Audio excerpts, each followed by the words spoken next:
A group of 5 friends, Arif, Sana, Bilal, Hira, and Daniyal, loved exploring abandoned places and filming them for their small YouTube channel. One night, they decided to investigate an old mental asylum on the outskirts of the city, a place that had been shut down for decades after mysterious patient deaths. Locals whispered that the spirits of tortured patients still haunted the building. Nervous but excited, they entered with flashlights and cameras.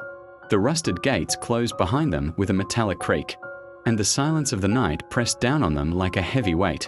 Inside, the asylum was a decaying shell of its past. Paint peeled from the walls, broken wheelchairs were scattered in corners, and faded patient files lay strewn across the floors. To capture more footage, they split up into different hallways. Strange things started happening almost immediately. Arif heard a phone ringing from a room that had no electricity. Hira swore she saw a figure standing at the far end of a corridor, though nothing appeared on her camera.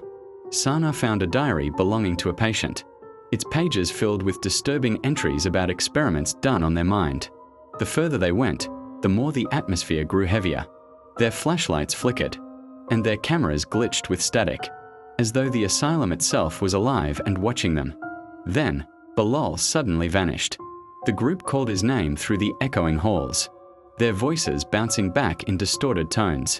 At last, they found his camera lying abandoned on the ground, still recording. The last footage showed Bilal being dragged backward into the shadows by something invisible. Terror gripped the friends. They rushed to the asylum doors, but no matter how hard they pulled, they wouldn't budge. The building seemed to shift, hallways changing as though the asylum was trapping them. Fear and frustration turned into arguments, but deep down, they all felt the same truth. They were no longer in control. Desperate to find a way out, they descended into the underground wards, the most forbidden part of the asylum. Down there, chains still clung to walls, and the smell of rust and decay was overwhelming. On one wall, words were scrawled in dried blood, "We never left." They entered the doctor's office, where glass jars filled with preserved organs lined the shelves.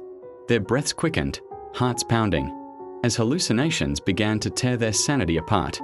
Hira caught her reflection in a shattered mirror, only to see it smiling back at her. Daniyal froze when he heard his late mother calling his name from the darkness. Arif felt a warm breath at his neck though he was alone. Sana, flipping through the patient's diary, discovered horrifying truths the asylum's head doctor had performed mind control experiments, trapping the souls of patients inside the building forever.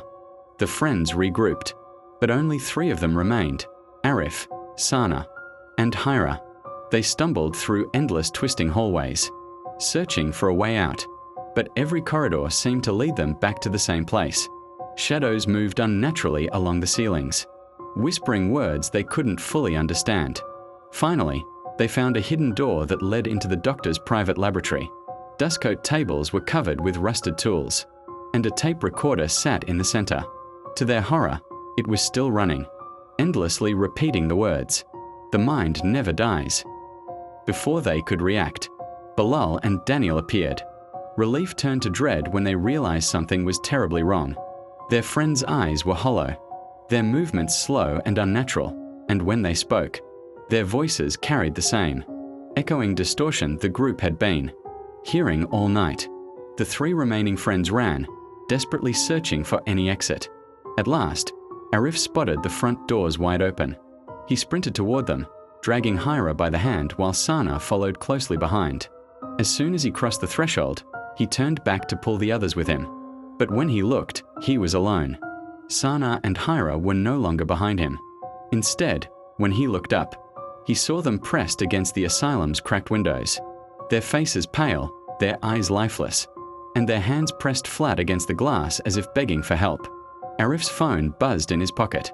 With trembling hands, he pulled it out. The screen glowed with a single message: "Unknown caller." He answered. On the other end, the distorted voice whispered, "Welcome back, patient 43." The asylum gate slammed shut behind him. The phone slipped from his hand and shattered on the ground as the night swallowed him whole. The last sound was the faint static of the call, echoing in the silence.